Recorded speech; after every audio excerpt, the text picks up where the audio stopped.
Behind the suspenders and the thick-rimmed glasses lay a man who had seen it all but some nights. When the studio lights dimmed, the legendary Larry King wasn't just conducting an interview. He was staring directly into the abyss. What happens when the world's greatest inquisitor meets a mind that has no soul? For over 60 years, Larry King occupied the most famous seat in broadcasting, welcoming icons, heroes, and visionaries. But among the 60,000 interviews, a select few left a lingering, chilling residue in the room. Was it just a clash of personalities, or did Larry encounter something truly unresolved and dark? Tonight, we peel back the velvet curtain of Hollywood history to explore the 7 guests Larry King privately, and sometimes publicly, branded as truly evil. Muammar Gaddafi. To understand the sheer, heavy atmosphere of the night Larry King sat across from Muammar Gaddafi, one must first visualize the surreal theater of the colonel's existence. By 2009, Gaddafi was no longer just the revolutionary who had seized power in a 1969 coup. He had evolved into a high-fashion enigma, a man who traveled with a golden throne and a literal tent. He was the King of Kings, a title he bestowed upon himself, yet he arrived at the United Nations in New York as a figure of intense, polarizing mystery. For decades, he had been the face of international defiance. To some, he was a Pan-African hero. To the Western world, he was the mad dog of the Middle East. When Larry King was granted an audience in a high-security Manhattan suite, the world expected a political firebrand. Instead, Larry encountered a void. The interview was not conducted in a standard television studio. It took place in a space that had been transformed into a temporary North African stronghold. As Larry entered the room, the air felt thick, almost unbreathable, heavy with the scent of expensive oud and the clinical, metallic smell of high-grade security equipment. There was a restless energy vibrating through the carpeted floors. Gaddafi sat draped in chocolate-brown robes, his face a landscape of deep lines and an expression that seemed frozen in time. Surrounding him was his famous Amazonian guard, a phalanx of women in camouflage who watched Larry with a stillness that was deeply unsettling. As the cameras began to roll, a chilling realization settled over the production crew. Gaddafi would not look at Larry. He stared at a point just past the interviewer's shoulder, his eyes glazed and dark like polished obsidian. There was a cold spot in the center of the room, a literal drop in temperature that Larry later remarked upon. Every time King tried to bridge the gap with his signature conversational warmth, he was met with a low, rhythmic drone. It was a voice that sounded as if it were coming from a great distance, devoid of the natural peaks and valleys of human emotion. The eerie quality of the encounter came from this total lack of resonance. Gaddafi wasn't just refusing to answer questions, he was refusing to acknowledge the humanity of the man asking them. The sensory details of the night remained etched in the crew's memory. The soft, repetitive clinking of the colonel's rings against his chair provided a haunting metronome to the silence between sentences. There was a watchful presence in the shadows of the suite that felt predatory. When Larry asked about the Lockerbie bombing or the accusations of state-sponsored terror, Gaddafi's responses were masterclasses in elegant hedges and dismissal. He spoke of the people and the revolution with a tragic irony, given that he was a man who had effectively silenced his own people for 40 years. The emotional payoff of this encounter was not found in a gotcha moment or a shocking confession. It was found in the profound, hollow loneliness that Gaddafi projected.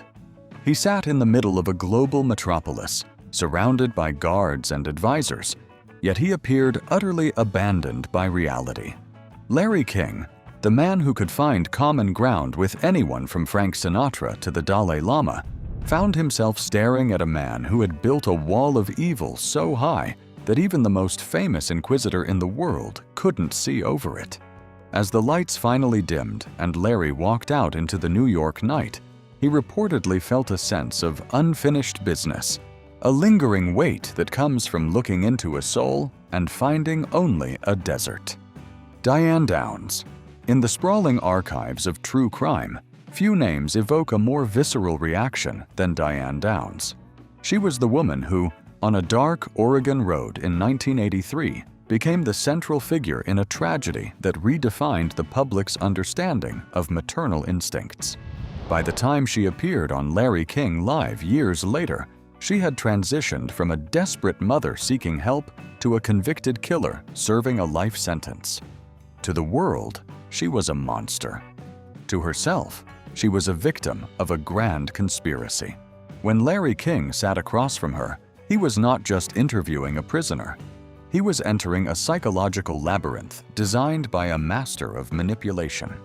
The atmosphere in the studio that night was thick with a heavy, restless energy that seemed to radiate from Downs herself. Unlike other high-profile inmates who often appear weathered by their time behind bars, Downs arrived with a hauntingly polished demeanor. Her hair was neat, her expression alert, and she carried a watchful presence that felt almost predatory. Larry King, a man who had interviewed thousands of people, noted a chilling disconnect from the very first question. There was no grief in her eyes, only a sharp, calculating focus. It was as if she were performing a role for an audience of one, trying to charm the most uncharmable man in television. The sensory details of the interview were deeply unsettling for those in the control room. While the studio lights were warm, the interaction felt incredibly cold. Downs spoke about the night of the shooting with a terrifying, airy lightness. She described the horrific injuries to her children as if she were recounting a mundane afternoon at the park. There was a tragic irony in her voice. It was melodic and feminine, yet it carried the weight of absolute vacancy. King later described the experience as looking into a mirror and seeing nothing reflected back. Every time he pressed for a moment of human emotion or a flicker of remorse, she met him with a bright, eerie smile that never reached her gaze. As the interview progressed, the restless energy King felt became a physical sensation of discomfort. Downs did not just answer questions, she studied Larry. She mirrored his posture and adopted his tone, a classic tactic of a narcissistic personality. The heartbreaking nature of the entry lies in this total absence of maternal bond. In the middle of the conversation, as she discussed her innocence, the silent footage of her surviving children, living with the physical and emotional scars of her actions, flickered in the minds of the viewers. It was a cold spot in the history of broadcasting, a moment where the evil was not found in a shouted threat or a violent outburst, but in the quiet, cheerful way she denied reality. The emotional payoff for Larry King was a profound sense of exhaustion. He had spent an hour trying to find a crack in her armor, a single humanizing thread that could explain such a dark legacy. Instead, he found an unfinished business of the soul. He walked away from the set, convinced that some people do not possess the capacity for empathy. Diane Downs remains one of the few guests Larry King explicitly labeled as evil, not because of her crime alone, but because of the chilling, joyful way she lived within the shadow of it. Donald Lustig. In the world of high-stakes legal maneuvering and the shadows of the elite, there are those who do not just practice law, they weaponize it. Donald Lustig was a name that whispered through the corridors of power, a man known for his ability to make the most inconvenient truths simply evaporate. When he sat across from Larry King, the audience expected a masterclass in legal strategy. What they witnessed instead was a psychological stalemate that Larry later described as one of the most physically repulsing experiences of his career. It was not a crime of violence that Larry sensed in Lustig, but a crime against the very concept of reality. The atmosphere in the studio that night was markedly different from the heavy desert heat of the Gaddafi interview or the chilling void of Diane Downs. This was a sharp, metallic tension. The air felt thin and processed, as if the oxygen itself were being filtered through a layer of corporate spin. Lustig arrived with a watchful presence that was not predatory in a physical sense, but intellectual. He sat with a rigid, unnatural stillness, his eyes scanning the room not for comfort, but for leverage. Larry King, who prided himself on finding the human heartbeat in every guest, found himself staring at a professional mask that had become a permanent face. As the interview began, the slimy quality Larry later noted became palpable. Lustig didn't just dodge questions, he reshaped them into unrecognizable shapes. There was a restless energy in the way he manipulated the conversation, a constant shifting of goalposts that left the viewers dizzy. The sensory details were subtle but haunting. The soft, rhythmic tapping of Lustig's expensive pen against the glass table provided a cold, clinical soundtrack to his denials. When Larry presented him with documented evidence of a high-profile cover-up, Lustig did not blink.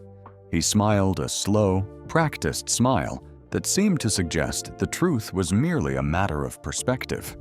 The eerie nature of the encounter came from Lustig's total lack of a moral compass.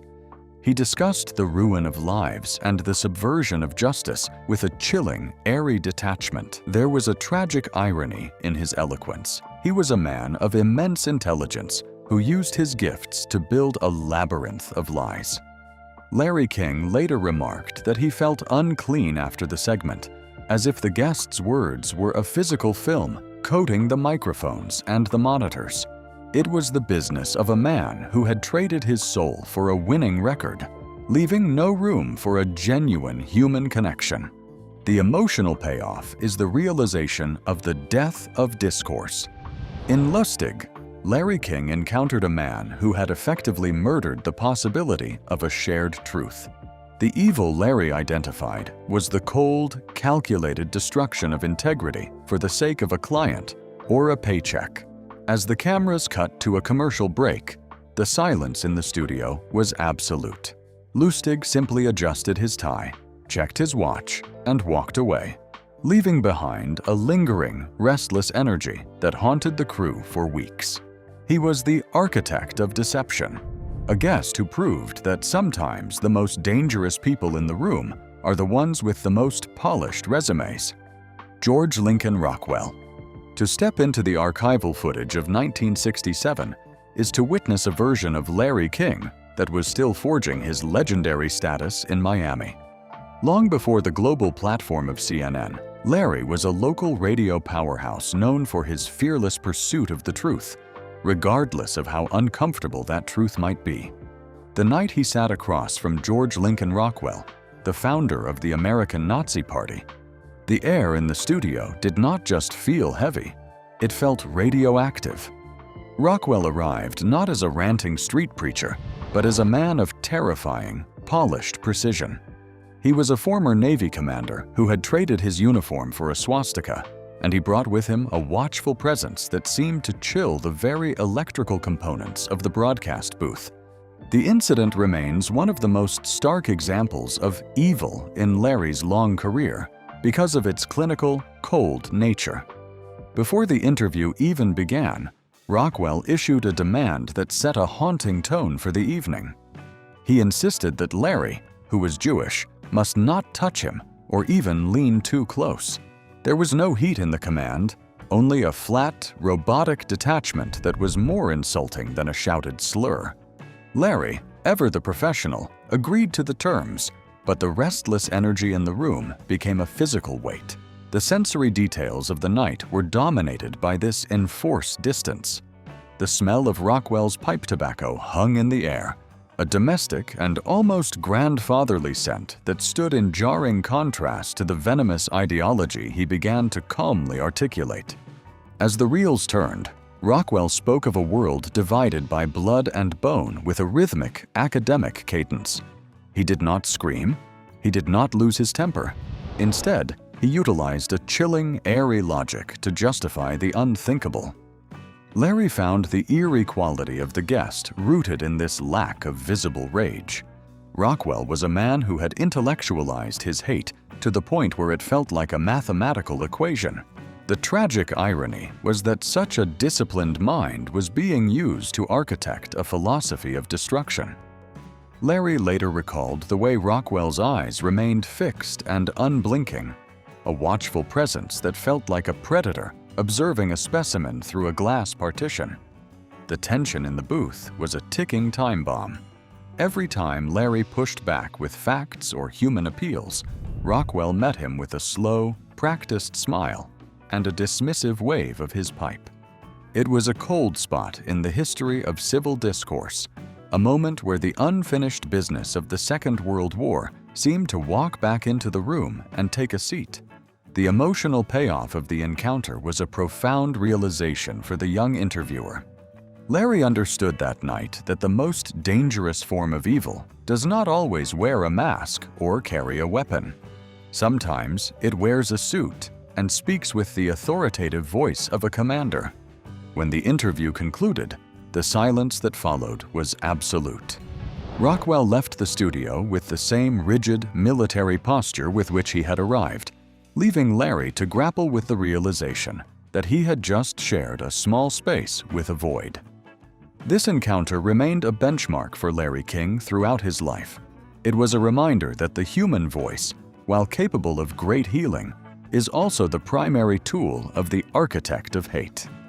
Rockwell's subsequent assassination just months later only added a layer of restless historical energy to the tapes, cementing this broadcast as a haunting artifact of a man who looked directly into the abyss and found it staring back. John Gotti. When John Gotti walked into the studio for his 1990 interview, he did not carry himself like a man facing a mountain of federal indictments. He arrived with the aura of a reigning monarch.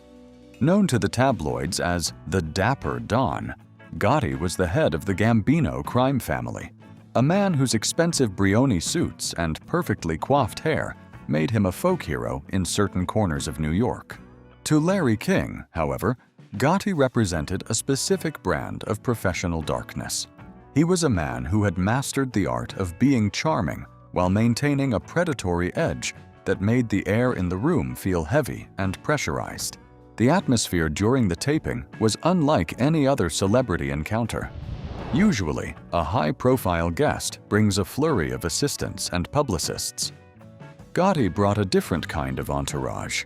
There was a silent, heavy gravity to the men standing just off camera, a collective weight that shifted the entire mood of the set.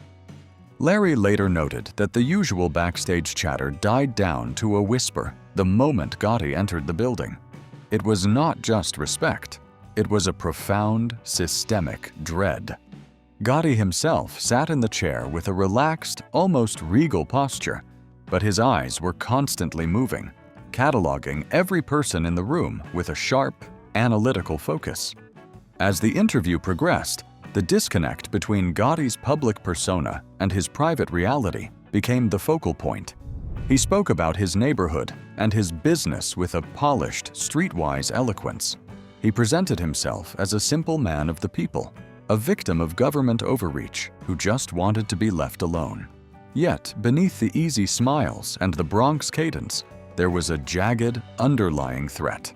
Larry King, who was famous for his softball opening questions to put guests at ease, found that no matter how he framed his inquiries, Gotti's answers were like steel shutters slamming shut. The guest used humor as a weapon, laughing off accusations of murder and racketeering with a terrifyingly casual flick of his wrist. The sensory details of the encounter were dominated by the contrast of luxury and violence. The scent of Gotti's cologne was overwhelming, a floral and musk combination that seemed to mask the grittier reality of his trade. Every time Larry pushed for a detail about the internal workings of the mob, Gotti would lean forward, his gold rings catching the studio lights, and offer a smile that felt more like a warning than a gesture of goodwill. There was a profound sense of a man living entirely outside the boundaries of conventional morality. He wasn't just breaking the law, he was operating on a frequency where the law simply did not exist. The payoff of the segment was the realization that Gotti was a master of his own mythology. He understood the power of the television camera and used it to reinforce his image as an untouchable titan. Larry walked away from the desk that night feeling the immense burden of the unspoken. He knew, as the audience knew, about the bodies buried in the foundations of Gotti's empire. Yet on screen, he had just shared an hour with a man who seemed more like a charismatic CEO than a cold-blooded boss. This duality was what Larry found truly disturbing. The evil wasn't in a visible snarl. It was in the effortless way Gotti wore his power, like a custom-tailored suit that hid a multitude of sins. Mahmoud Ahmadinejad. In the high-stakes arena of international diplomacy, few guests presented a more complex challenge for Larry King than the sixth president of Iran, Mahmoud Ahmadinejad. By the time of their 2010 sit-down in New York, Ahmadinejad had become a lightning rod for global controversy, known for his provocative rhetoric regarding the Holocaust and Iran's nuclear ambitions. To the Western media, he was a defiant antagonist. To his supporters, he was a champion of the global South. When Larry King began the interview, he did not find a shouting revolutionary.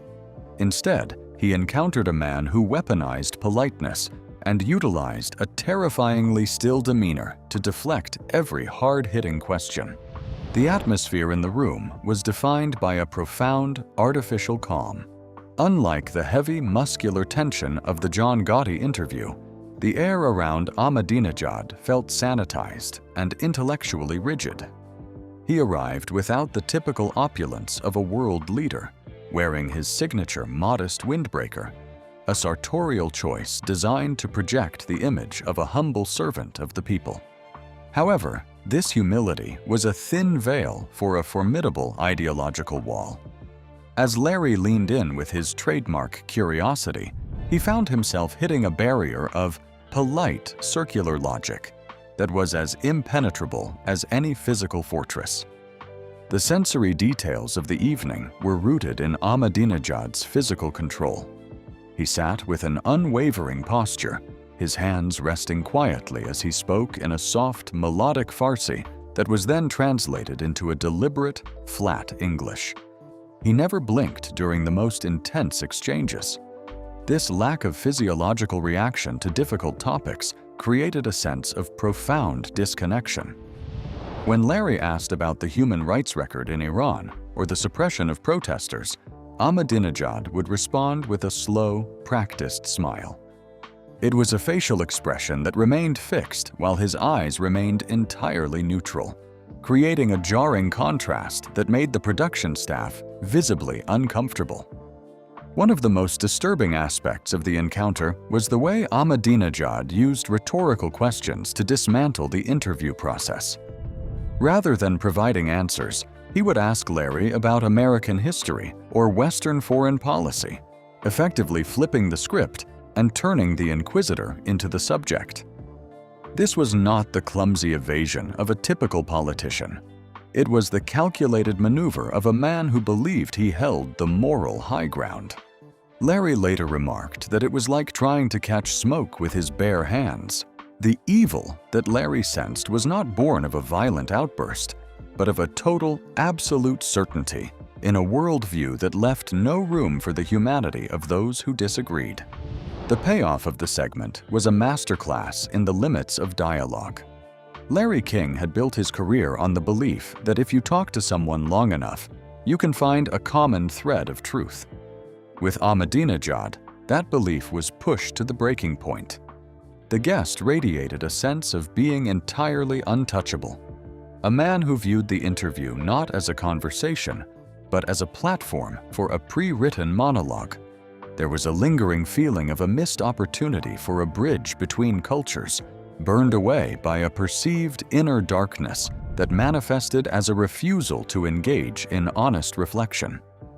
As the interview concluded, Ahmadinejad offered a final, pleasant nod and walked out of the suite, leaving behind a silence that felt heavy and unresolved. Larry remained at the desk for several moments, adjusting his suspenders in a rare state of genuine contemplation. He had looked into the eyes of a man who could discuss the potential for global conflict with the same casual tone one might use to discuss the weather. It was this specific brand of polished ideological detachment that earned Ahmadinejad a permanent spot on Larry's list of the most unsettling guests he ever hosted. Carla Homolka. The final entry in Larry King's catalog of the unfathomable takes us across the border to Canada, into a story that shattered a nation's sense of safety. Carla Homolka was one half of the notorious Ken and Barbie killers, a duo that committed a series of depraved crimes in the early 1990s. When she finally appeared in the public eye after serving her controversial 12-year sentence, the world was eager to see if a decade of reflection had produced a different woman. What Larry King encountered instead was a masterclass in the mundane nature of narcissism. Homolka did not arrive with the visible weight of her past. She arrived with the calculated suburban grace of a woman who had simply moved on to the next chapter of her life. The atmosphere during the coverage of Homolka was defined by a profound, underlying discomfort. Unlike the grandiose ego of a dictator or the streetwise bravado of a mob boss, Homolka's presence was terrifyingly normal.